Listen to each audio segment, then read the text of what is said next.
Hola, buenos días a todos.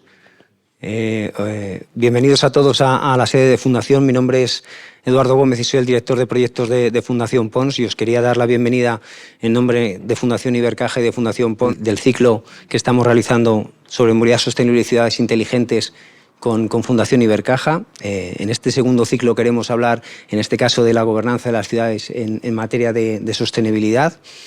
Y bueno, ya conocéis que nosotros desde Fundación Pons, desde el año 2005 que nacimos, una de las líneas importantes en las que trabajamos, una de las principales líneas en las que nos ocupamos es toda la parte de seguridad vial, de evitar accidentes de tráfico, y en estos últimos años todo lo relacionado con movilidad segura y sostenible. Participamos en diferentes mesas con diferentes asociaciones, con víctimas de accidentes de tráfico, realizando concienciación, difusión, como queremos hacer hoy, realizando formación a diferentes niveles, con cursos cortos, incluso con un máster en temas de innovación en movilidad que estamos arrancando este año con la colaboración de Pons Escuela y la Universidad Francisco de Vitoria. Y bueno, solamente es daros la bienvenida a nuestro espacio. Espero que la jornada sea, como en las últimas, lo más aprovechable posible para todos. Y daros las gracias. Os dejo con Íñigo de Fundación Ibercaja también para la bienvenida antes de que arranquemos la jornada. Muchas gracias, Eduardo. Muchas gracias también a Pons Mobility y a Fundación Pons, pues por colaborar con nosotros en este ciclo que ahora llega al Ecuador. Gracias también a nuestros invitados por haber accedido a compartir esta mañana hoy con nosotros. Y bueno, pues para mí es una satisfacción estar aquí nuevamente. Ya son 3 años de colaboración con Fundación Pons, primero a través de un ciclo de conferencias en torno al mundo del arte que celebramos periódicamente todos los años aquí, también en este mismo espacio, y que les invito a conocer.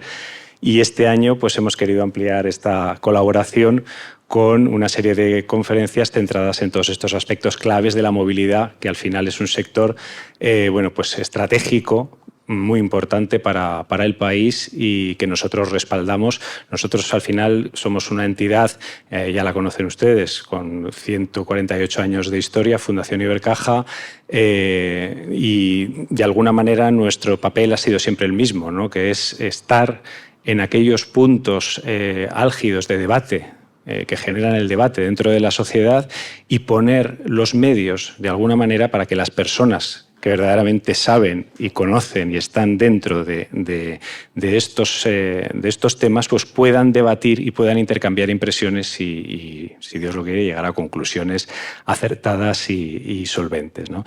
Por nuestra parte, nada más, darles a todos pues muchas gracias por acudir esta mañana aquí.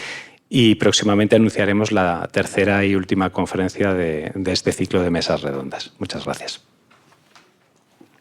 Bueno, pues muchas gracias, Íñigo, gracias a la Fundación Pons. Y vamos a celebrar esta mesa. Yo soy Jaime Armengol, responsable de actividades de Mobility City, que es el proyecto que lidera Fundación Ibercaja en la ciudad de Zaragoza para convertir un espacio de referencia llamado Pabellón Puente de Zaha Hadid, que legó la Expo de 2008, en un lugar de debate sobre movilidad y de exposición de innovaciones, de productos, de intercambio también de buenas prácticas y experiencias entre diferentes empresas y entidades de todo tipo. Este debate coincide en la Semana Europea de la Movilidad, que se celebra desde el pasado sábado hasta el próximo viernes, y hemos querido centrar precisamente la segunda sesión de esta mesa del ciclo que estamos realizando, Fundación Ibercaja y Fundación Pons, en torno a la gobernanza de las ciudades para conseguir una movilidad sostenible. Para nosotros, desde la visión que tenemos en nuestro proyecto, la movilidad sostenible es básicamente la que no compromete a generaciones futuras, pero apuntamos también en la segunda línea, o como subtítulo, aquella que también nos permite vivir en entornos saludables, en entornos seguros, en entornos que no resulten nocivos, digamos, para la convivencia. Para lograrlo es necesaria la comunión de diferentes actores, la tecnología, las infraestructuras, las municipalidades o ayuntamientos en el caso de España, es decir, los reguladores, que si no de la mano sí que tienen que ir en paralelo, tomando decisiones que afectan indisolublemente que les afectan los unos a los otros. Es decir, la tecnología habilita, al final la regulación marca los espacios y la sociedad decide lo que hace, ¿no? Este triángulo casi virtuoso, ¿no?, como una propiedad transitiva de un triángulo ABC, ¿no?, tecnología, regulación, sociedad, tiene que estar permanentemente unido. Y con esa visión, como ya dijimos en la primera jornada de este ciclo, que la abordamos en torno a la tecnología, a los avances, consideramos que tiene que ir el diálogo. Y precisamente por eso se ha producido esta reunión con representantes de esos sectores, de la tecnología, de las infraestructuras, de la regulación y también la visión de la consultoría, que es una visión transversal que trabaja precisamente para unir a todos esos sectores. Nos acompañan en esta mesa Lola Ortiz, que es directora general de Planificación e Infraestructuras de Movilidad del Ayuntamiento de Madrid. Muchas gracias, Lola. José Luis Faubel, que es subdirector de Tráfico y Movilidad en CPS Infraestructura. Ana Sánchez, de Grant Thornton, directora de Automoción y Movilidad de Grant Thornton. Y Íñigo Herzog, que es CTO en MIP, una plataforma de integración de soluciones de movilidad, que aunque es muy joven dentro de su sector, pues es de las más veteranas. Como digo, el debate va a fluir en torno a las opiniones, datos, aportaciones que nos formulen estas cuatro personas y yo les explico brevemente. Haremos primero una introducción, donde la primera pregunta es muy sencilla y es ¿cómo está el marco general? ¿Por dónde van las tendencias, los cambios? ¿Hacia dónde caminamos? Cada uno desde su perspectiva. Luego, efectivamente, ¿qué se está haciendo desde esos diferentes ámbitos de actuación por parte de los diferentes representantes? Y acabaremos hablando pues, de aspectos concretos que ahora están encima de la mesa para convertir las ciudades en esos entornos seguros y saludables, ayudas europeas, nuevos marcos regulatorios también en el ámbito estatal, ¿no? PENIEC, Ley de Cambio Climático, Ley de Movilidad Sostenible, y luego también soluciones, ¿no? Soluciones, aplicaciones a través del ejemplo de lo que nos puedan aportar José Luis y también Íñigo Herzog. Como les decía, después de esa primera ronda pasaremos a que cada uno explique lo que considera que está en su ámbito de actuación y cuáles son las decisiones que se están tomando. Y el objetivo es que salgamos de aquí con alguna idea de cambio, con alguna inspiración para la toma de decisiones o simplemente para tener un mayor conocimiento. Es evidente que las ciudades, que estamos en el siglo de las ciudades, que van a ir creciendo exponencialmente, ya no solo en ámbitos urbanizados como Europa, América, sino en otros ámbitos que eran ámbitos rurales y que poco a poco están colonizando espacios para hacer ciudades. Y eso requiere de ordenación, requiere de regulación, requiere de aprender de buenas prácticas y requiere también de tener la valentía de tomar decisiones para adelantarse a los efectos que tiene la movilidad, contaminación, congestión, ruido, accidentes, falta de confort, estrés. Sin duda, un ayuntamiento tiene la primera, capa de responsabilidad, aunque está marcado por una regulación más amplia a la hora de tomar esas decisiones. Y le vamos a pedir a Lola Ortiz, que nos explique qué está haciendo el Ayuntamiento de Madrid. El que quiera saber algo más de Lola Ortiz tiene su perfil público, entiendo, en el Ayuntamiento, pero bueno, es ingeniera de caminos, trabaja en el municipio de Madrid desde hace ya unos años y se ocupa de esta alta responsabilidad que es dirigir lo que antes eran los concejales de circulación y transporte y que ahora tienen los concejales de movilidad, un amplio equipo. Pues ella, desde el punto de vista técnico, está en esa máxima responsabilidad como directora general. Con todo esto, Lola, ¿qué estáis haciendo? ¿Cómo veis la tendencia general de los cambios que hay que acometer, que son muchos en la movilidad en ciudades para garantizar su sostenibilidad y esos atributos que decía de confort, seguridad, etcétera? Y bueno, yo creo que tu visión general nos va a ayudar mucho para que luego este debate fluya. Así que cuando quieras, Lola, tienes la palabra. Bueno, pues muchas gracias por la invitación, por invitarme a participar tanto a la Fundación Ibercaja como a la Fundación Pons en estas charlas, que yo creo que siempre son muy interesantes. Y bueno, pues la Ciudad de Madrid, desde septiembre de 2019, se puso en marcha una estrategia de calidad del aire y de movilidad, Madrid 360, donde se han empezado a implementar más de 200 medidas y donde ya el año 2022 pues vimos resultados positivos como cumplimiento de la Directiva de Calidad del Aire, que Madrid venía incumpliendo desde su aprobación. Entonces, bueno, pues yo creo que a raíz de ahí se ha notado un cambio importante, por lo menos en la calidad del aire. Y en temas de movilidad, pues hemos implementado muchas medidas, fundamentalmente basadas en una ciudad como Madrid, en el transporte público. Creemos que el transporte público y la intermodalidad es lo que tiene que reinar en la ciudad, o sea, tiene que ser la forma de movilidad más importante, y para ello pues hemos introducido numerosas medidas de ese fomento del transporte público, como el incremento de los carriles bus. Hemos incrementado en más de 65 kilómetros la línea de carril bus de la ciudad. Luego también la electrificación de la flota. A día de hoy, ya desde enero de 2023, ya toda la flota de autobuses de la MT es limpia, gas o eléctrico, y estamos trabajando en una fuerte electrificación, también con centros de operaciones, etcétera. Y luego también hemos puesto, para incentivar ese uso del transporte público, que está funcionando muy bien, algunos días en concretos, días que solemos tener mayores problemas de congestión, por ejemplo, la primera semana de vuelta al cole, el día del Black Friday, ciertos días que sabemos que ya hay problemas de congestión, pues el transporte público es gratuito en la ciudad de Madrid. Los autobuses de la MT son gratis, y esos días estamos teniendo unos picos de uso del autobús muy importantes, superando datos históricos de uso del autobús. Entonces, bueno, eso nos ha permitido que el ciudadano vuelva de nuevo a retomar ese hábito que durante la pandemia, que ya no nos acordamos, pero durante la pandemia todo el mundo volcó de nuevo al vehículo privado, ¿no? Pues que recupere esos hábitos de utilizar el transporte público, vea también que la flota de autobuses de la MT en concreto pues se ha modernizado muchísimo, con autobuses eléctricos, no ruidosos. Se ha mejorado también mucho la información y la transparencia con el ciudadano en temas de horarios y de capacidad de ocupación, de grado de ocupación de los autobuses, y eso pues ha generado pues un uso muy mayoritario. Luego también en la ciudad pues trabajamos sobre todo con un análisis y evaluación de cómo se mueve la ciudad día a día. Tenemos una plataforma de datos que luego más adelante hablaremos, y con ello vemos también cómo se mueve la ciudad de Madrid. Y la ciudad de Madrid se mueve muchísimo en transporte público y caminando. La gente en Madrid camina muchísimo. Prácticamente hay como un 55% de la movilidad de los 13 millones de viajes que tenemos al día, que no son pocos.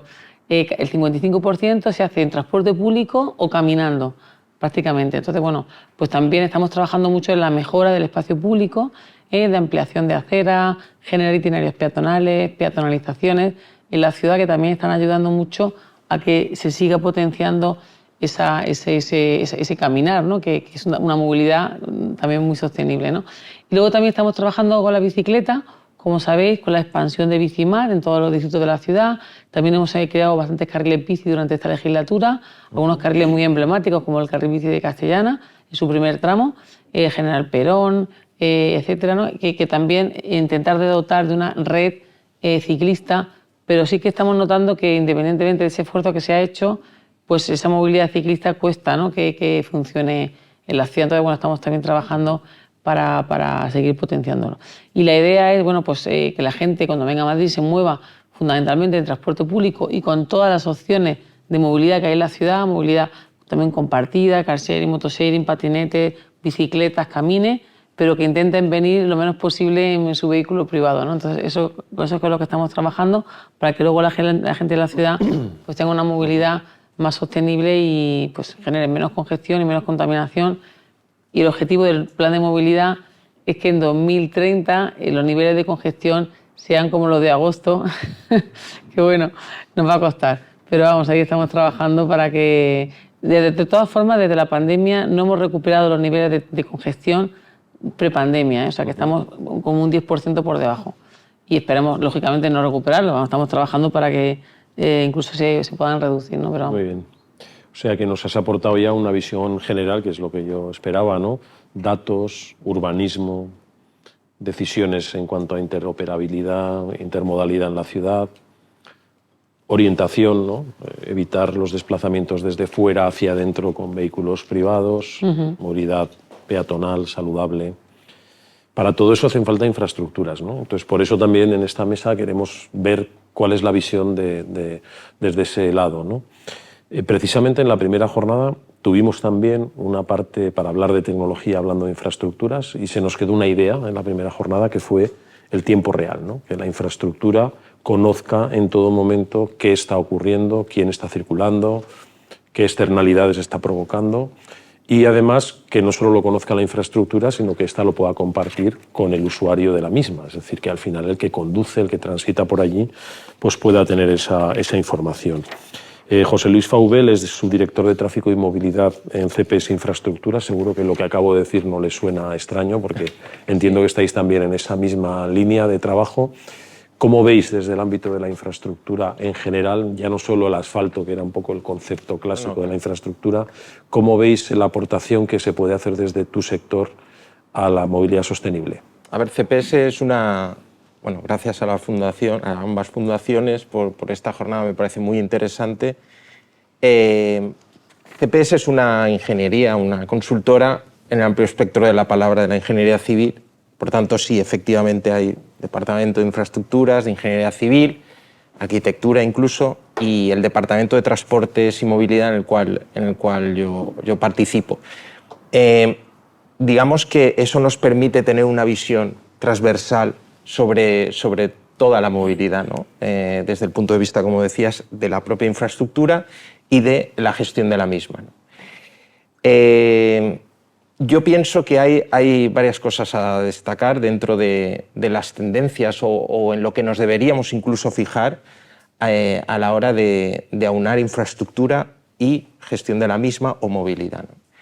Por una parte, y ya que nos remitimos a ciudades, en este caso podemos poner como ejemplo Madrid, una gran ciudad, yo creo que primero las administraciones tienen que ser colaboradoras entre ellas y con las empresas. En el primer lugar, una ciudad o una gestión de la movilidad en una ciudad, como bien decía Lola, no es solo la ciudad. Hay que pensar en cómo llegan a esa ciudad y cuándo llegan a esa ciudad, ¿no? Entonces, apostar por una movilidad sostenible significa, a lo mejor, expandir los límites incluso de la ciudad. Se producen todos los días movimientos pendulares de entrada a la ciudad, de movimiento norte-sur, sur-norte, dependiendo de las horas del día, y apostar por la sostenibilidad significa fijarse en esa... Quiero poner un ejemplo de buena práctica que se ha hecho aquí en Madrid, por ejemplo, ¿no? Hay un proyecto que ya va a avanzar, que es el busvao de la A2. Por fin. Por fin, pero por fin porque ha costado juntar a tantas administraciones, pero al final están colaborando ayuntamiento, comunidad, consorcio, DGT, titular de la vía, ¿no? En MITMA. Es decir, toda esa colaboración en una infraestructura que pretende, o ese es su fin o su intención, gestionar mejor y gestionar la demanda o digamos, apostar por una demanda más ordenada, ¿no?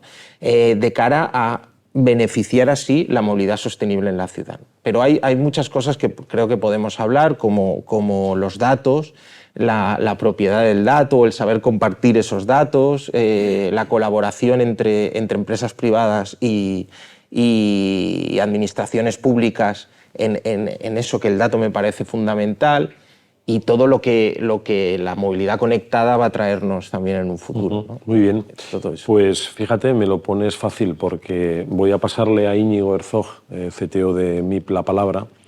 Ellos tienen unas aplicaciones y tienen una capacidad tecnológica para dar respuesta a algo que, de producirse, que es la comunión de los diferentes actores, facilita muchísimo la movilidad, ¿no? MIP, sois una empresa que lleváis ya unos años trabajando, fuisteis pioneros, ¿no? en ese descubrimiento de lo que podía ser la economía de servicios aplicada a la movilidad, el Mobility as a Service, las plataformas. Habéis ganado concursos.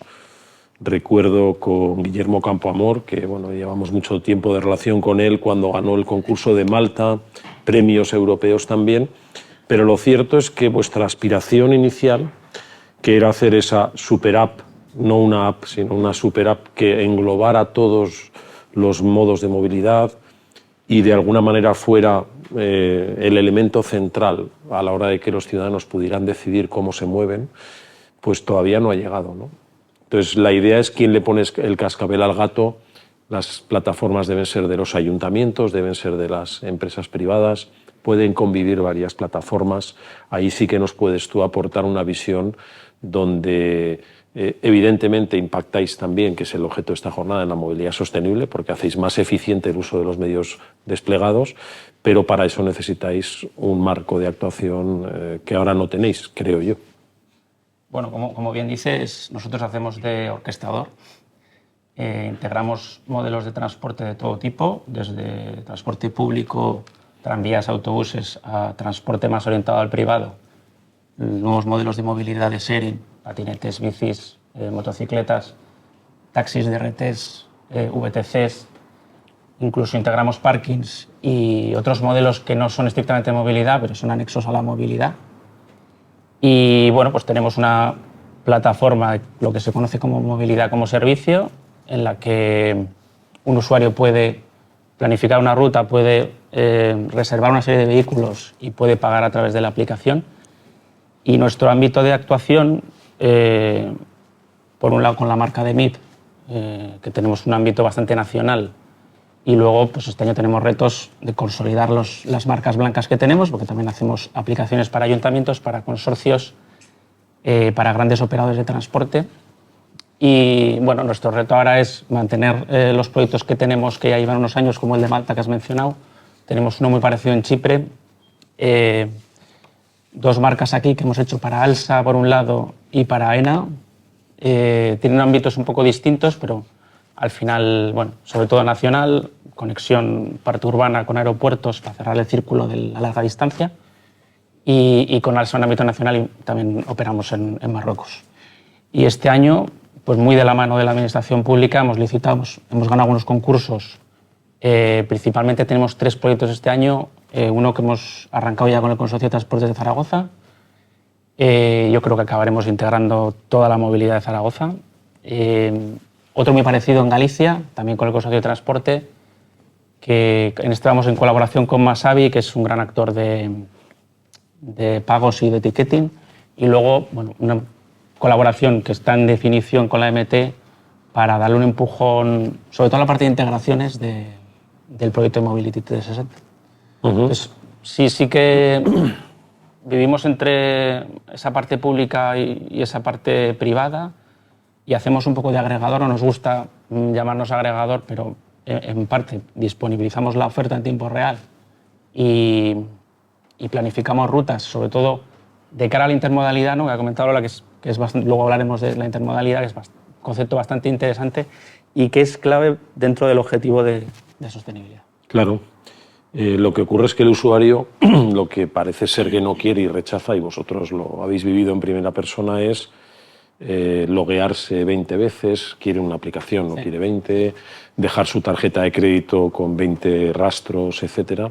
Y por lo tanto hay una labor donde la integración no solo afecta a la disponibilidad tecnológica y a la decisión de los ayuntamientos, sino a todos los actores, medios de pago, etcétera, que influyen, ¿no? Es el objetivo último. Claro, precisamente. Un único lugar. Esa es la lonja, es el lugar distinto ahora que hay que elaborar, ¿no? La lonja de la movilidad, claro, en Internet. Precisamente la labor de la consultoría es ver todos estos factores. La movilidad no deja de ser multifactorial, como casi todas las creaciones complejas del hombre, y unirlas, darles salida. Ana Sánchez, como socia de automoción y movilidad de Grant Thornton, estáis en muchos proyectos, analizáis hacia dónde van esas tendencias. El foco en la movilidad sostenible no se ha perdido. Todas estas decisiones que vemos que se están tomando, todos estos avances desde el punto de vista empresarial, desde el punto de vista administrativo, caminan en la misma dirección. ¿Cuál es vuestra visión y también la aportación que desde la labor de consultoría podéis hacer? Bueno, primero, buenos días y muchas gracias por hacernos partícipe de esta mesa. Nosotros desde Grant Thornton tenemos una visión transversal de lo que es la movilidad sostenible por nuestra función de operar tanto con el sector público como con el sector privado. Desde nuestro punto de vista, desde luego lo que es fundamental es aunar esa colaboración público-privada para que la movilidad sostenible tenga éxito. Nosotros, desde nuestra experiencia que venimos trabajando con diferentes organismos, da igual que sean entidades públicas o entidades privadas, todos tienen un modelo de sostenibilidad que tienen que poner en marcha para que el ciudadano lo perciba como un servicio puesto a su disposición, pasa por, primero, tecnología y aunar conocimientos para llevarlo a servicio. Esa es la experiencia que nosotros tenemos. Como tú decías, y de acuerdo totalmente con los compañeros de la mesa, la colaboración público-privada en esto es fundamental. Mientras que el ciudadano no perciba un servicio hacia él que le simplifique el modelo de movilidad que necesita en cada momento, y por eso hay que hacerlo extensible no solo a la ciudad, al núcleo central urbano, sino a todo. No ver la movilidad como isla. Yo creo que algo que se nos estamos desviando y no estamos teniendo especial atención es que deberíamos de mirar la movilidad como algo, como un conjunto en el territorio, para no aislar y tener modelos estancos que no permitan luego la evolución. Y eso, desde nuestra experiencia, sobre todo pasa, primero, por no perder de vista al ciudadano, sobre todo porque él demanda unas soluciones de movilidad que nosotros debemos de atender, porque si no, no va a ser exitoso.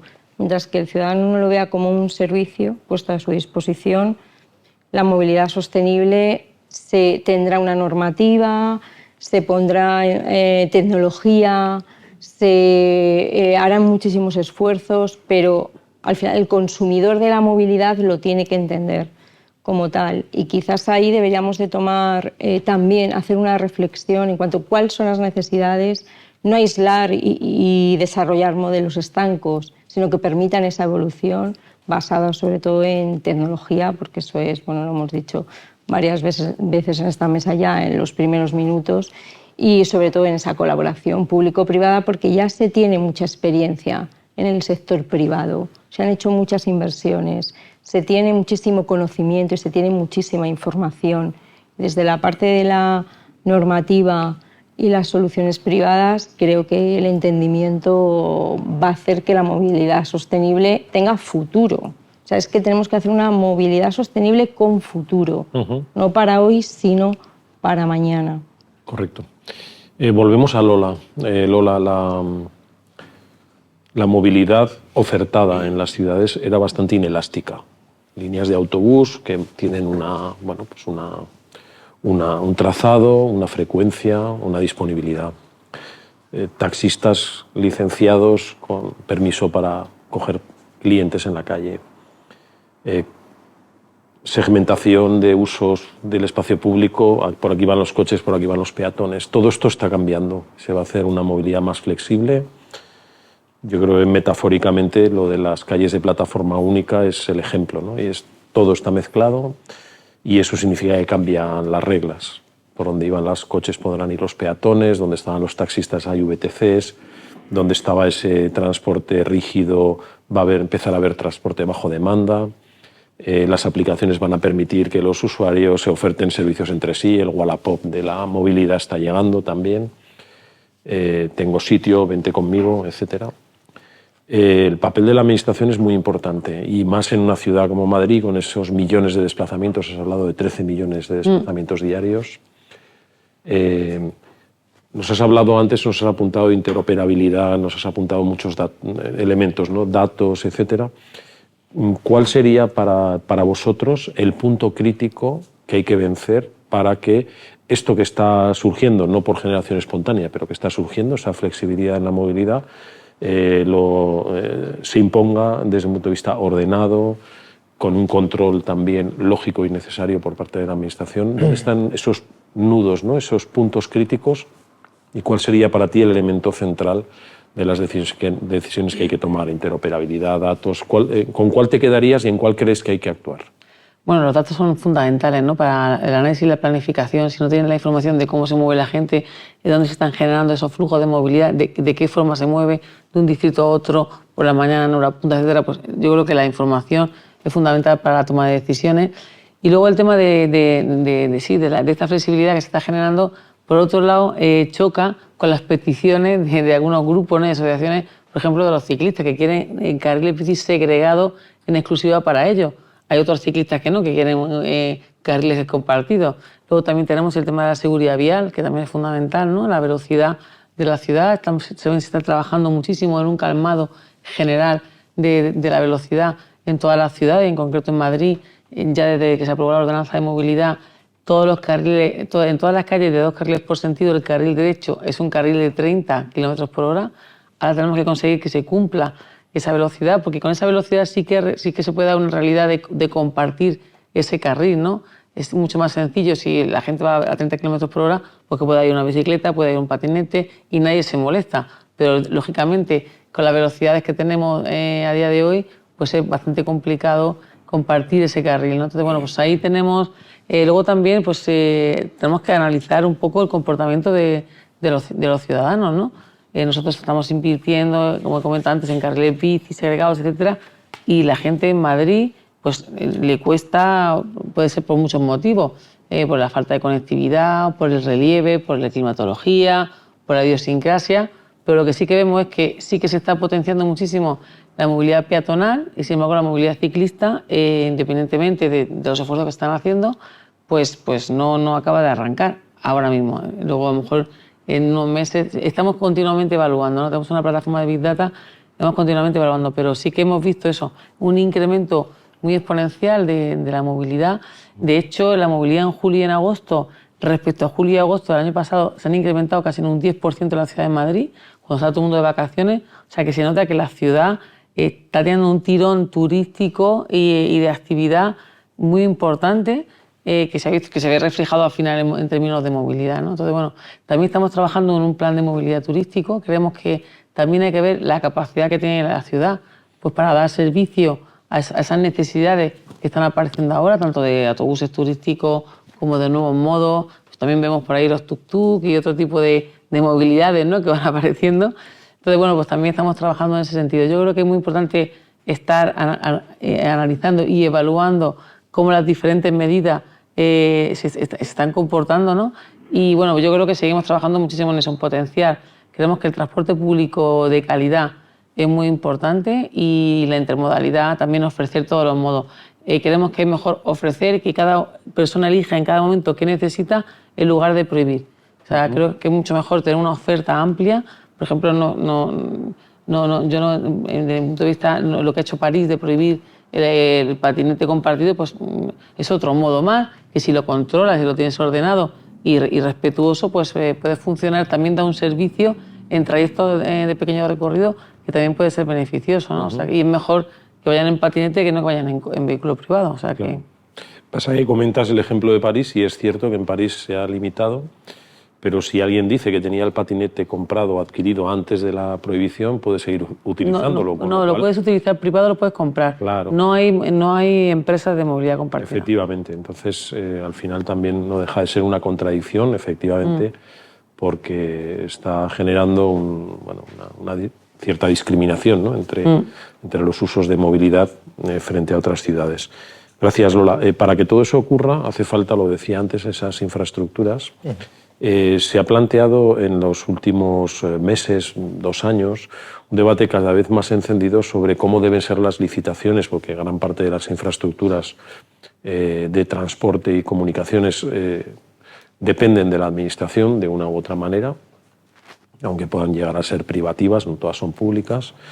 Y ahí, por ejemplo, el tema de la conectividad, como decía, es un eje central, ¿no? De hecho, en el Observatorio del Transporte Metropolitano, que hicieron una de las últimas encuestas, planteaban que el usuario lo que reclama precisamente es no estar desconectado en ningún momento. Casi que le da igual que el viaje dure 5 o 10 minutos más, pero lo que no quiere es que estar desconectado, ¿no?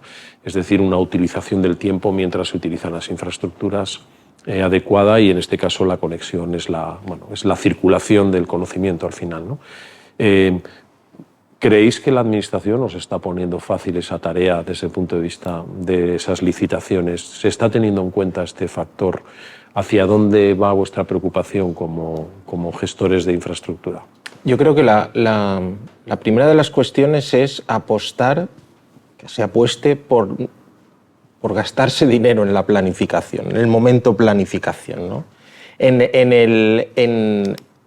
Parece que muchas veces no, es que hay que hacer una planificación previa a la instalación de equipamiento, al desarrollo de tecnología, y y queda en un presupuesto muy bajo esa historia de la planificación.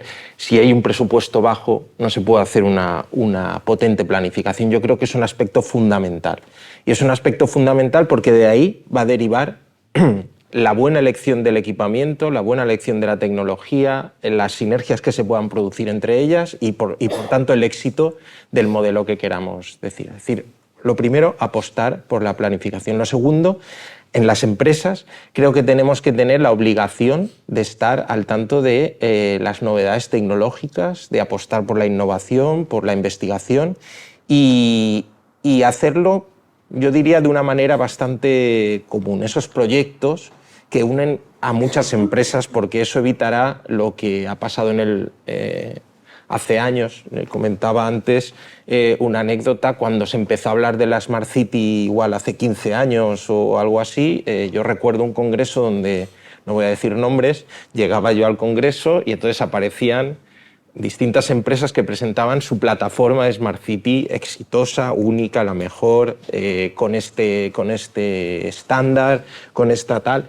Llegaba otra y decía otra. Entonces estaban allí los pobres concejales o ayuntamientos mareadísimos de tener que seleccionar, todas inconexas entre sí, por supuesto, y bueno, al final eso se vio que no era el modelo de desarrollo de una Smart City, pero se veía ya en el mismo congreso a poco que quisieras verlo, ¿no? Entonces, planificar bien y normalizar, estandarizar, pero desde el principio. O sea, la tecnología viene muy rápido, van apareciendo cosas, el mundo del dato va a una velocidad vertiginosa, ahora la inteligencia artificial, en fin, hay cosas que nos superan, pero tenemos que estar atentos, y no solo responsabilidad de la administración, responsabilidad de todos, es multidisciplinar la normalización. Tenemos que estar atentos para normalizar desde casi el principio de que empiece a pasar algo, porque si no, va a llegar tarde y luego, sorpresa, ya han desarrollado tecnologías con un estándar que luego no les va a servir y esto no es bueno. Entonces, voy a poner una anécdota. Nosotros trabajamos mucho con la Dirección General de Tráfico, somos asistencia técnica mucho aquí en la subdirección de la DGT y desde la subdirección hace un año se vio que para el mundo de las ZBEs era urgente normalizar el tema de los lectores y en el control de accesos, ¿no? Y yo creo que puede haber sido la norma o de las normas más rápidas en desarrollarse. Nosotros coordinamos esa acción multidisciplinar entre fabricantes, universidades, administración, para crear una norma que pusiera las bases a los ayuntamientos de distinto tamaño para que todos supieran las reglas del juego. Entonces, normalizar y apostar por la planificación, por resumirlo. Muy bien. Y una vez que eso sucediera, ¿no?, esa normalización, esa planificación conjunta de todos los actores, seguiría ocurriendo algo, y es que los usuarios decidirían, ¿no? Íñigo, vosotros que tenéis aplicaciones que os permiten hacer esa predicción y esa observación, en ese mix de movilidad que hemos visto que todas las ciudades promueven y la propia tecnología habilita, primero, ¿qué se está imponiendo? ¿Qué prefiere la gente, por decirlo rápido? Y segundo, ¿hacia dónde creéis que camina este cambio de un poco de compensatorio de, bueno, meto carril bici, habrá más ciclistas, que creas la infraestructura, entonces parece que funciona, o al revés, ¿no? O el usuario quiere el dato, quiere la conexión y entonces lo que tienes que reclamar es que venga la conexión después de la infraestructura. ¿Cómo veis vosotros ese mix de movilidad? Esa es básicamente la cuestión. Yo creo que el usuario está experimentando ahora mismo, sobre todo con la irrupción de la nueva movilidad. De repente han aparecido un montón de elementos en la ciudad que tienen que convivir con el transporte público más tradicional y el mix depende un poco de los casos de uso. O sea, hay gente que vive en áreas suburbanas, por ejemplo, que tiene un caso de uso concreto en el que todavía es muy dependiente del coche privado, y luego hay una movilidad más urbana, más del centro, en el que los nuevos modelos de movilidad parece que tienen mayor encaje, ¿no? Entonces, se habla mucho de dejar a un lado el coche privado, es una necesidad que hay de cara a los objetivos de sostenibilidad, pero creemos que hay que dar una solución a esa gente que vive igual un poco alejada y el transporte público pues, no alcanza, por lo menos con el mismo nivel de calidad que en otros lugares, ¿no? Entonces, en ese caso de uso más suburbano, creemos que el coche privado puede tener un sentido hacia áreas, por ejemplo, de parkings disuasorios, o concentración en lugares concretos de la ciudad y luego una buena conexión pública entre esos puntos disuasorios y el centro de las ciudades. Y luego, dentro de lo que es la movilidad más urbana, pues tiene mucho que ver con la regulación que comentabas antes. Al final, a nosotros nos afecta la regulación de manera directa, pero indirectamente sí que integramos modelos de transporte que luego de repente pueden desaparecer según las regulaciones, ¿no? Entonces, ahí apostamos por, quizá esto es complicado para las administraciones, pero hacer un poco ensayo-error, que primero llegan las empresas privadas, normalmente ponen sus elementos, luego chocan con lo que hay en la ciudad y a veces hay una reacción, pero bueno, en los casos en los que al final consiguen convivir, analizar los casos de uso y sobre todo la planificación, ¿no? Porque hablamos mucho del dato últimamente. El dato tiene dos partes. Tiene una parte de algoritmos y de aprendizaje y luego una parte en la que hace falta un volumen de datos muy grande. Aquí, bueno, vamos a comentarlo 1000 veces lo de la colaboración público-privada, porque gran parte del dato lo tiene el transporte público, que es el mayoritario, hay que disponibilizarlo y de momento pues, hay mucho dato por disponibilizar, digamos. Y bueno, creo que los actores privados que tenemos plataformas como nosotros, tenemos plataformas de predicción, somos los que vamos a procesar esos datos y vamos a ponerlos a disposición de los usuarios para al final cerrar el círculo. Pero ya digo, teniendo en cuenta los diferentes contextos dentro de la ciudad en los que la intermodalidad va a ser clave, porque si queremos, por un lado, apartar un poco el coche privado, porque el coche privado te lleva del punto A al punto B, normalmente. Entonces, si queremos dejar a un lado el coche privado, tenemos que dar una alternativa y esa alternativa pasa por la intermodalidad. Claro, el 51% de los menores de 35 no tienen licencia de conducción, por ejemplo, ¿no? Entonces, estás comentando efectivamente que en determinados entornos es necesario. Vamos a pensar que los que tengan esa licencia de conducción la adquieren o se la sacan precisamente porque necesitan esto.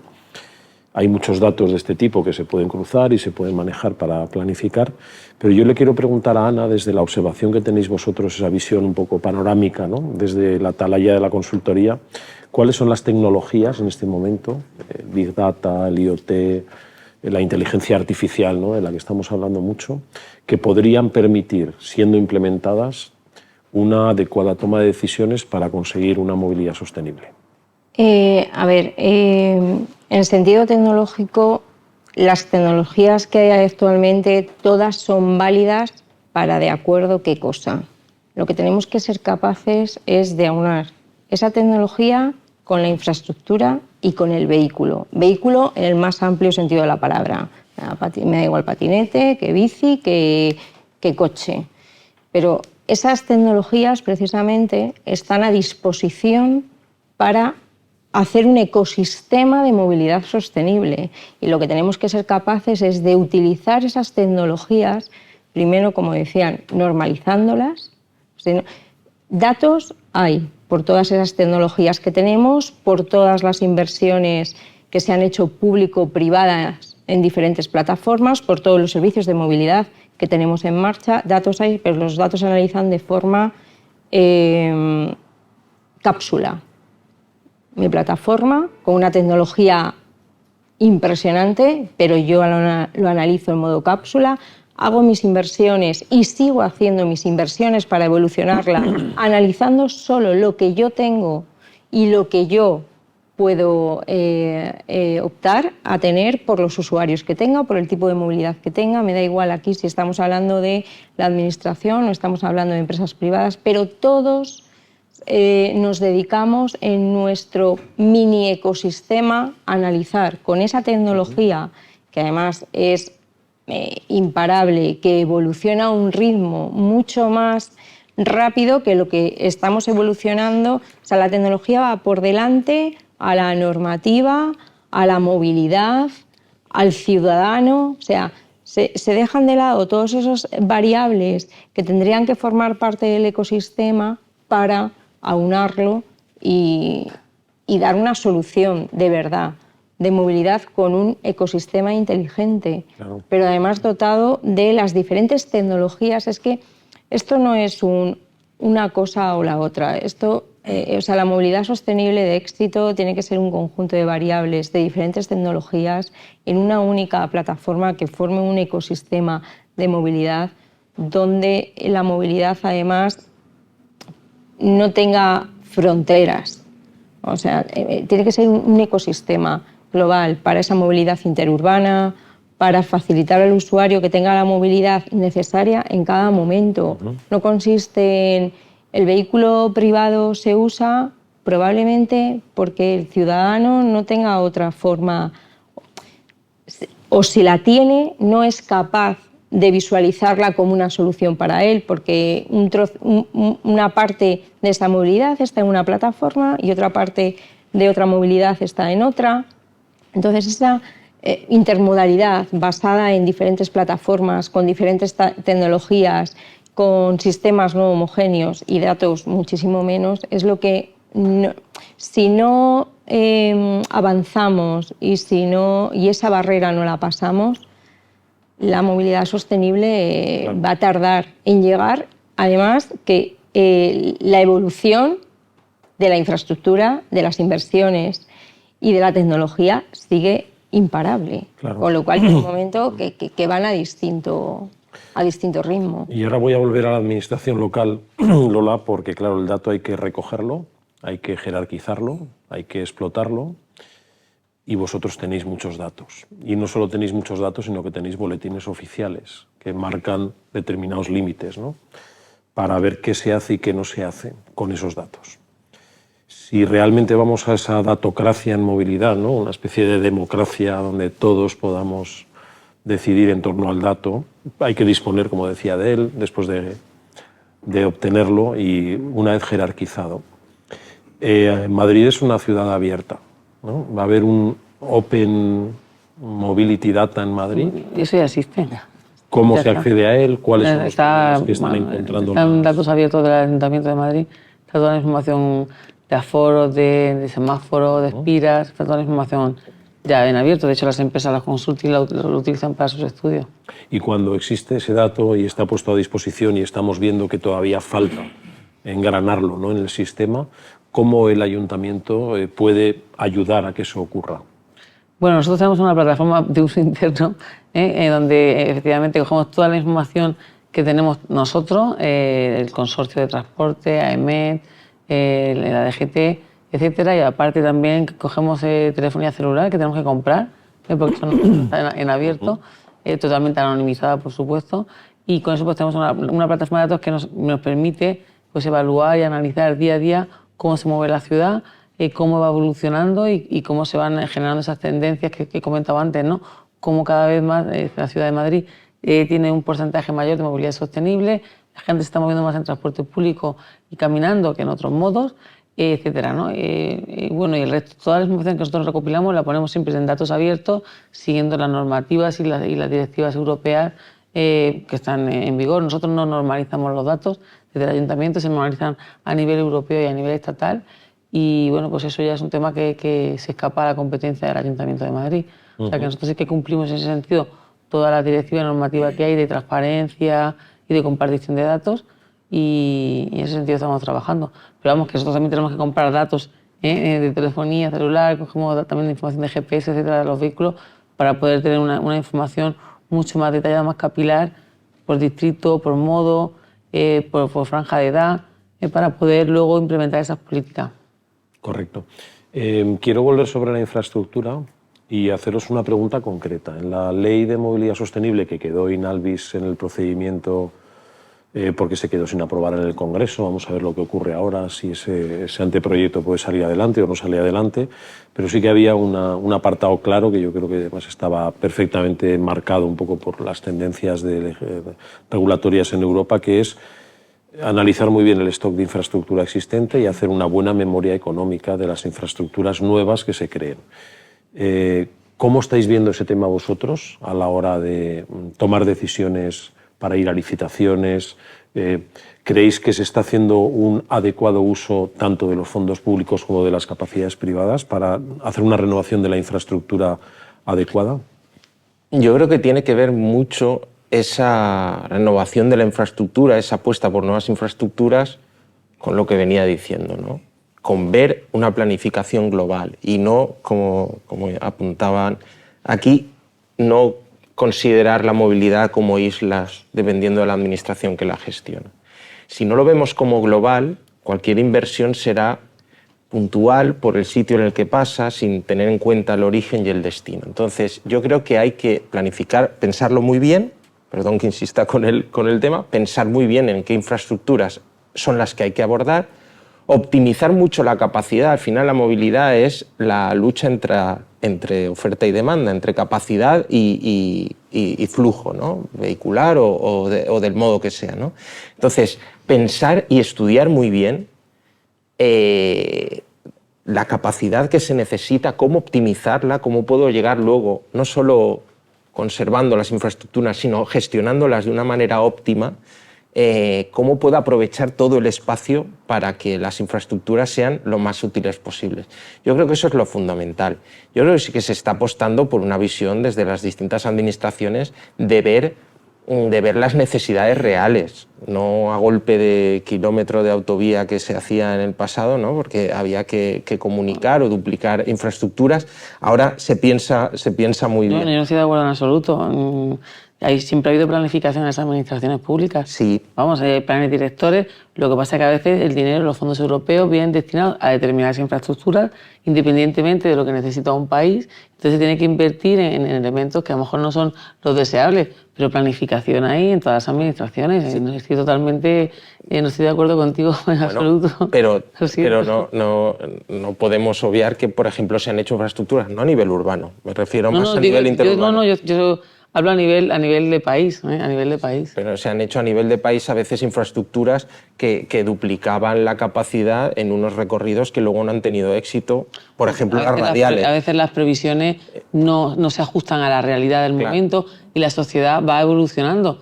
Tampoco se me imaginaba, por ejemplo, tú licitas una obra con unos precios y se ha producido una escalada de precios brutal durante el año pasado que no estaba previsto. Claro, eso es... tampoco se preveía el COVID ni Filomena, que es decir, aparecen elementos que distorsionan los estudios en que se planifican. O sea, que... Yo creo que ahora se planifica mucho mejor. Eso es lo que quería decir. No que no se planificara, sino que creo que se planifica mucho mejor y se tiene una visión global y hay una mayor colaboración entre administraciones, entre ellas, y viendo un poco el bien general. Yo creo que ahora se hace mejor, no que se hiciera a lo mejor tan mal en el pasado. En ese sentido, yo creo que las infraestructuras se están ahora mismo pensando bien en ellas y se está reflexionando muy bien las inversiones que se van a hacer. Uh-huh.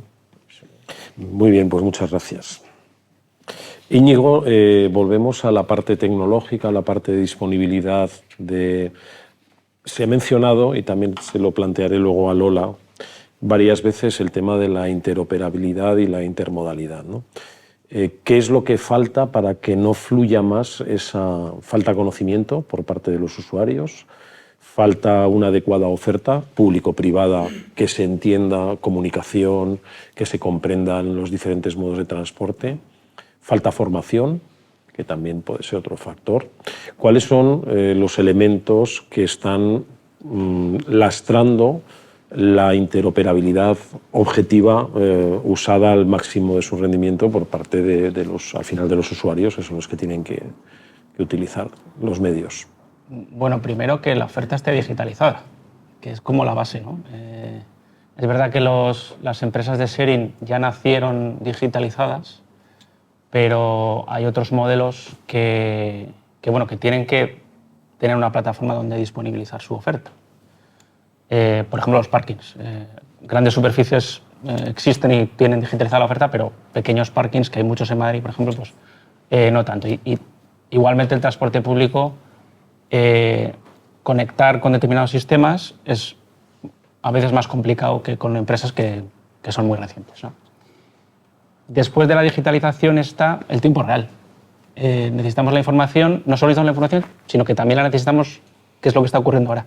¿Qué elementos de sharing tengo ahora mismo alrededor, ¿no? Sobre todo para facilitar la intermodalidad. Hay un obstáculo en la intermodalidad y es cuando yo hago la primera pata, tengo que tener un elemento esperándome reservado y por tanto yo tengo que saber a qué hora voy a llegar a ese punto de encuentro, porque la reserva igual dura X minutos. Entonces, tener la planificación completa del viaje, poder pagarla, poder reservar esos vehículos con antelación, es necesario para que la intermodalidad sea cómoda. O sea, al final, el obstáculo es, y yo creo que el usuario se tiene que adaptar a ese cambio, hay que darle comodidad al usuario, es decir, que todo fluya. Tengo todo planificado, tengo todo reservado, sé cuándo voy a llegar al punto, me espera el elemento que necesito para seguir mi viaje y sé más o menos a la hora que voy a llegar porque tengo una cita a una hora concreta. Entonces, todo eso que parece no tan complicado y es a lo que nos dedicamos nosotros, pues requiere de esa digitalización, requiere de que todos los servicios ofrezcan su información en tiempo real, que estén disponibles, que las infraestructuras tecnológicas estén bien construidas. Entonces, ese para mí es el reto. Ajá. Y es en lo que estamos nosotros, ¿no? Estamos en un momento en el que en esta nueva planificación, en este nuevo contexto que queremos hacer este cambio más profundo en la movilidad sostenible, hay una disponibilidad de recursos públicos importante, fondos europeos, etc. Me consta que la consultoría ha estado trabajando mucho en ese ámbito, estudiando convocatorias, etc. Yo le quiero preguntar a Ana, desde su conocimiento, si cree que ha sido una disponibilidad económica y un despliegue de posibilidades suficiente, si cree que se está utilizando correctamente tanto por parte de las empresas como por parte de la administración que están acudiendo a esas convocatorias para cumplir los objetivos con los que fueron lanzadas, y que nos hables también de su grado de ejecución, si ese grado de ejecución, a medida que han ido llegando, está siendo también óptimo. A ver, los fondos que se ponen a disposición, para el momento en el que se ponen, sí, están siendo suficientes. Evidentemente, esto es un sistema que va evolucionando. O sea, el sistema evoluciona, la movilidad tiene que funcionar, evoluciona, las inversiones evolucionan, tecnológicamente hay que evolucionar. Entonces, todo tiene que ir acompasado. Hemos hablado solo de normativa, de infraestructura. Bueno, solo de infraestructura, de normativa es mucho, de tecnología, pero todo debe ir acompasado en el tiempo. Todo ese sistema que hace posible la evolución de este sistema de movilidad, las inversiones y los fondos. Sí que es cierto que las empresas sí que reciben de forma positiva todas estas ayudas, sí que las utilizan.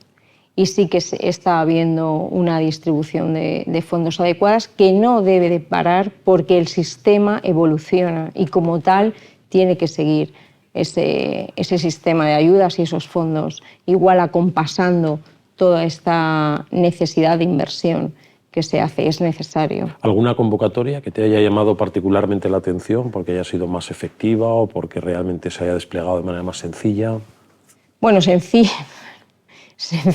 porque es que no es demasiado. Han sido pocas las sencillo no es demasiado, pero sí que es verdad que la resolución y la evolución es efectivo en todas. O sea, no hay alguna a la que decir llama.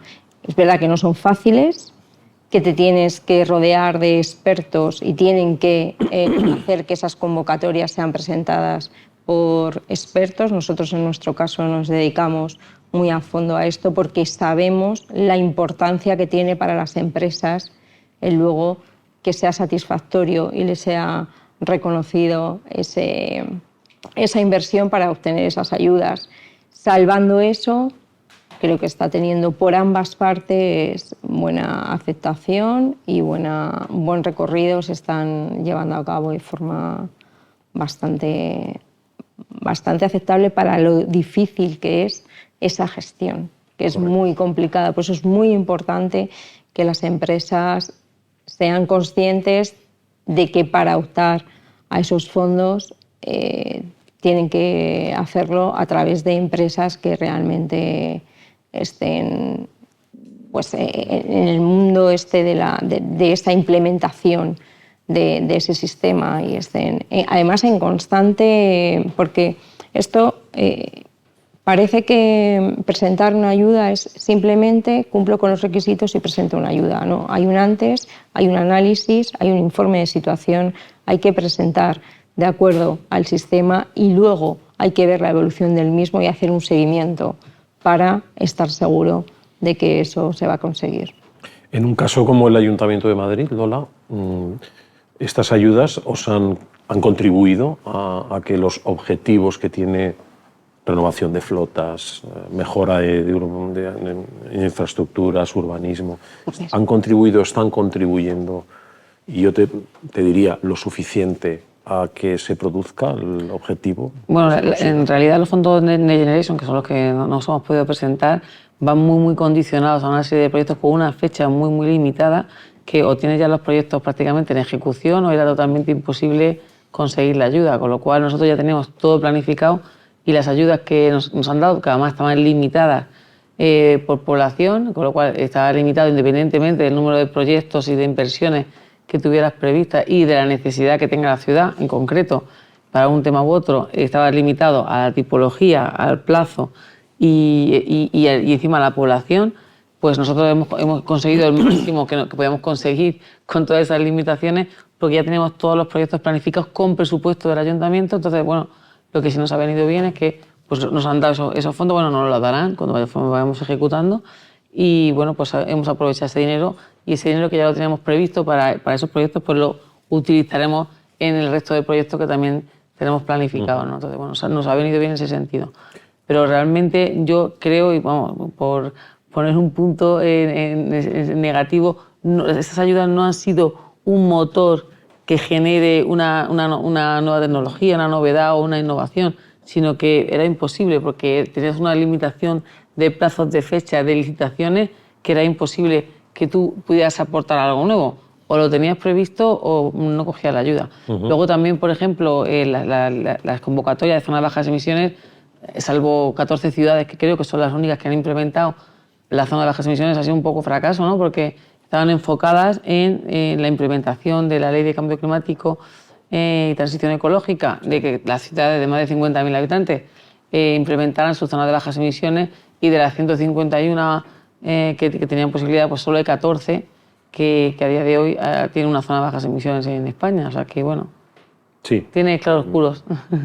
Está claro que además ha habido palo y zanahoria, ¿no? Es decir, hay ayudas, pero hay que tomar decisiones, muchas de ellas que generan también una inversión adicional, como por ejemplo el establecimiento de zonas de bajas emisiones para ciudades de más de 50.000 habitantes o capitales de provincia, que incluso se planteaba la posibilidad de abrirlo a ciudades de más de 20.000 en función de determinadas circunstancias de congestión y contaminación, básicamente con unos indicadores que al final, Bueno, pues lógicamente... Solo se han basado en población, que tampoco tiene ningún sentido, porque si la calidad, hay ciudades que tienen más de 50 habitantes que no tienen ningún problema de calidad del aire. Entonces no tiene sentido que se le impongan unas restricciones a una ciudad que no tiene problemas de calidad del aire, ¿no? También es cierto que se está utilizando como una herramienta para la descongestión, no solo para la descontaminación, ¿no? Porque al final la limitación de acceso no solo genera menos emisiones... Tal y como está definida la ley, Ya. es para lo que es. Pero bueno, luego tiene un efecto inducido que nadie puede negar tampoco, ¿no? Es quitar coches del centro. Las empresas lo están utilizando, la administración estaba topada, es decir, había unas limitaciones económicas. Al sector de las infraestructuras y la movilidad, una consultoría de ingeniería como la vuestra, de CPS, ¿esto os ha ayudado? ¿Las ayudas europeas os están viniendo bien para concurrir, para ir a proyectos? Y concretamente estas de las ZBEs que potenciaba un poco hacer los proyectos previamente para poder llevar a cabo una buena implantación del equipamiento, nos ha ayudado bastante y nos ha ayudado y además creo que está acertado. En lo que comentaba, que estoy de acuerdo con que la limitación de habitantes No siempre, también hay municipios más pequeños pero que tienen un centro histórico que hay que proteger, un patrimonio o cosas así, ¿no? Yo creo que pasará al final como con los planes de movilidad urbana sostenible, ¿no? Que al principio se hacía eso para ciudades enormes, luego a 50.000, luego 20.000, luego fueron bajando el rango, y yo creo que esto es una cuestión global. Volviendo un poco a la pregunta, sí creo que nos ha ayudado, y creo que han sido muy buenos para insertar a las ingenierías, a las consultoras también, en este reparto de fondos y poder participar en nuestro ámbito. Muy bien, como estamos acabando, yo le voy a pedir a Íñigo y a los demás que en 1 minuto, 30 segundos nos deis una conclusión de este debate, de cuáles son los elementos centrales, o el elemento central, porque sería volver a la charla, para conseguir ese objetivo de que haya ciudades que utilicen las capacidades nuevas de la tecnología para lograr ese objetivo de movilidad sostenible. Bueno, para nosotros la colaboración entre la parte pública y la parte privada, la conciencia por la digitalización de los servicios, y dar facilidad para que se dé la intermodalidad en las ciudades. Y luego, hablando de los fondos europeos, por ejemplo, vemos que hay mucho fondo para infraestructuras, pero no tanto para tecnología. Y al final, esto de las ciudades inteligentes, la parte inteligente la proporciona la tecnología. Entonces, creemos que es necesario también invertir en empresas como MIP, empresas como la nuestra, que somos los que unimos las piezas y los que, bueno, a través de un aparato muy potente que tenemos todos en el bolsillo, ¿no?, como es el móvil, puede solucionar problemas que a priori parecen de infraestructura y que son más baratos y más rápidos de solucionar a través de una aplicación. Ana. Pues como conclusión, pues aparte de lo que ya se ha dicho en la mesa y no volver a incidir sobre ello, al final la movilidad, si se ve desde un punto de vista que es un habilitador para acceder a derechos fundamentales del ciudadano, yo creo que es muy importante tener conciencia de que el ciudadano tiene que ver esta transformación de la movilidad como un servicio. Y para ello yo creo que tenemos la obligación de todos, cada uno en el rol que nos ocupa, hacer un esfuerzo por ponérselo fácil al ciudadano. Va a ser bueno para el ciudadano, bueno para la ciudad y bueno para todos, porque al final la ciudad tiene que ir a un modelo sostenible para convivir mejor, ¿no? Y yo creo que ahí, pues, lo que hemos hablado, o sea, la tecnología es fundamental, los datos son fundamentales y la colaboración. Sobre todo, hay que hacer una evolución de la movilidad que no sea una barrera. O sea, que sea una evolución poco a poco en la que el ciudadano se sienta partícipe de ella y lo vea, y la cultura hacia esa sostenibilidad venga de forma natural, porque de otra manera es muy complicado impositivamente hacer algo porque por norma tengas que hacerlo sin ver que tiene una solución.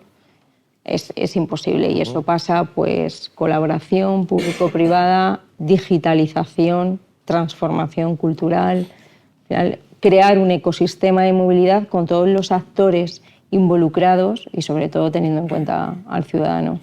Y José Luis, ¿cuál es tu opinión al respecto? Yo creo que cosas que además se están haciendo ya y que van en la buena dirección. La primera es pensar siempre en el usuario, en el ciudadano, y ayudarles a que entren en el mundo de la movilidad desde el punto de vista, o sea, que lo integren, ¿no? Culturizar, pedagogía, hacer mucha pedagogía. Esto los ayuntamientos lo están haciendo muy bien y están enseñando a que la movilidad forma parte. Y, digamos, seducir hacia la movilidad sostenible, más que disuadir a que no hagan ciertas cosas, ¿no? Entonces yo creo que esa es una línea que hay que trabajar. Y luego las empresas privadas tenemos que estar al tanto de la tecnología, que, como decíamos, va a un ritmo vertiginoso y que muchas incluso cuando nacen a lo mejor son superadas por otra, por detrás, y entonces ya, quiero decir, es tremendo. Yo no me quiero poner en la piel de los que tienen que decidir esta tecnología o otra, porque luego has decidido una cosa y te viene otra, ¿no?, por detrás. Bueno, pues eso, ¿no?, estar atentos, optimizar todos los recursos por parte de todos y apostar por una movilidad global. Yo vuelvo a insistir, quiero decir que es un concepto global, no se trata, como decía, no son islas, hay que verlo de una manera global. Y Lola, que en la administración siempre se ve el tiempo en cuatrienios, ¿no?, legislaturas, ¿cómo te gustaría que acabara esta legislatura desde el punto de vista de todas las acciones que vais a poner en marcha y la aceptación de la ciudadanía? Bueno, yo creo que la tecnología tiene que ser una herramienta, ¿no?, para dar una calidad y una información a los ciudadanos que les va a ayudar a fomentar esa mejora del transporte público, de la intermodalidad, y los objetivos los tenemos muy claros en el Ayuntamiento ahora mismo con la estrategia Madrid 360, seguir cumpliendo la Directiva de Calidad del Aire y, por supuesto, mejorar también los niveles de congestión de la ciudad. Son los objetivos fundamentales. Y que, bueno, pues que Madrid sea una ciudad atractiva para caminar, para moverse de forma sostenible, pues eso sería fantástico, ¿no? Muy bien. ¿Da tiempo para una pregunta o dos, quizás? 5 minutos. Si alguien tiene algo que decir, yo tengo más preguntas, pero si alguien quiere ampliar alguna cuestión con alguno de los miembros de la mesa, pues pide la palabra y creo que hay un micro. ¿Es posible? Sí. Hola, buenas, ¿qué tal? Soy Ignacio de GALP, de Movilidad Eléctrica. Yo tenía una pregunta para Lola. Si realmente uno de los objetivos es tratar de reducir el vehículo privado, ¿se está trabajando en parking disuasorios en Madrid para también potenciar esa intermodalidad? Sí, construimos 3 parking disuasorios, Aviación Española, Fuente de la Mora, Pitis, y están funcionando muy bien Fuente de la Mora y Aviación Española, el de Pitis regular. Y bueno, tenemos un plan. El tema es que los aparcamientos en los que nosotros tenemos competencia están muy cerca del término municipal. Entonces, claro, no consiguen el objetivo de disuadir a los vehículos, porque realmente tú vienes con tu coche y prácticamente aparcas cuando ya estás casi en la ciudad. Con lo cual, 10 minutos de atasco más, si tienes parking, pues al final sigues en el coche, ¿no? Lo digo por propia experiencia, que al final dices, bueno, ya me tengo que cambiar de modo, lo que incomoda, y para 10 minutos pues ya casi que me quedo en el coche, ¿no? Entonces, bueno, sí que la Comunidad de Madrid está trabajando intensamente en el programa Apárcate, que también colaboramos nosotros. Nuestros aparcamientos también están integrados en el Apárcate. Y bueno, pues sí que creo que están previstos hacer nuevos aparcamientos disuasorios un poquito más alejados, ¿no? De tal forma que pues, la persona que viene de una población de fuera de la ciudad de Madrid pues deje el vehículo y ya se mueva en transporte público en un trayecto que tenga más sentido. Pero sí que estamos trabajando y seguimos pensando un poco en el resto de parking que teníamos planificado por si alguno tuviera. De todas formas, como nos cogió justo cuando ejecutamos estos parkings con la pandemia, claro, nadie los usaba, estaba todo, nadie se movía, ¿no? Entonces, bueno, pensamos también en evaluar cómo está funcionando, y bueno, sí que están cada vez cogiendo. Aviación Española está siempre al 100%, y Fuente de la Mora también está funcionando bastante bien. Pitis sí que nos está costando más trabajo el uso. Entonces, bueno, pues en base a estas evaluaciones y lo que haga la Comunidad de Madrid, seguiremos analizando esto. Gracias. Sí, gracias. Una última pregunta, si alguien quiere aportar alguna duda, cuestión. Sí, aquí en primera fila, gracias. Una pregunta para Lola. ¿Se nota dentro del M30 y fuera del M30 la circulación por etiquetas? Es decir, con etiquetas. Sí. Ha habido una reducción importante. No te quiero dar un número, un porcentaje, pero no sé si era casi el 40% o más de vehículos sin etiqueta ambiental que ya no entran dentro de la zona de bajas emisiones y de M30. Sí que se ha notado una reducción. Y de hecho, la edad media de los vehículos en la Comunidad de Madrid, bueno, en Madrid en concreto, pues creo que están en 11 años, mientras frente al resto del país, que está en casi en 15 años, en 14,9, ¿no? O sea que sí que se está notando esa renovación de la flota de los vehículos que llegan a la ciudad de Madrid. También estamos dando ayudas, aparte del MOVES, ayudas desde el Ayuntamiento para esa renovación de la flota, tanto en vehículos privados, en taxi, en distribución urbana de mercancías, y también pues, para comprar movilidad sostenible, patinetes, bicicleta o moto eléctrica. Muy bien, pues muchas gracias. Les habíamos prometido que sobre las 11:15, 11:20, que son ahora, acabaríamos esta reunión. Agradezco a Lola, a Íñigo, a Ana y a José Luis la concreción en sus argumentos. Espero que les haya servido para reflexionar, para conocer nuevos datos, nuevas visiones de un tema que es troncal, que es la movilidad sostenible, que nos aplica a todos los que estamos aquí por diferentes motivos y que está claro que es un vector de cambio social, económico y en el que conviene pues, no dejar que las cosas pasen, sino intentar anticiparse. Este era el objetivo de la mesa y les agradecemos que hayan venido. Como hemos comentado antes, dentro de un mes tendremos una nueva mesa. Yo creo que será interesante volver a verles aquí y creo que va a quedar alojado en el canal de YouTube por si alguno quiere repasar luego algún dato, tanto de Fundación Pons como de Fundación Ibercaja. Ahora vamos a tomar un café como despedida y les agradecemos que hayan estado con nosotros y yo, por supuesto, la concreción y la actitud de todos los conferenciantes. Muchas gracias.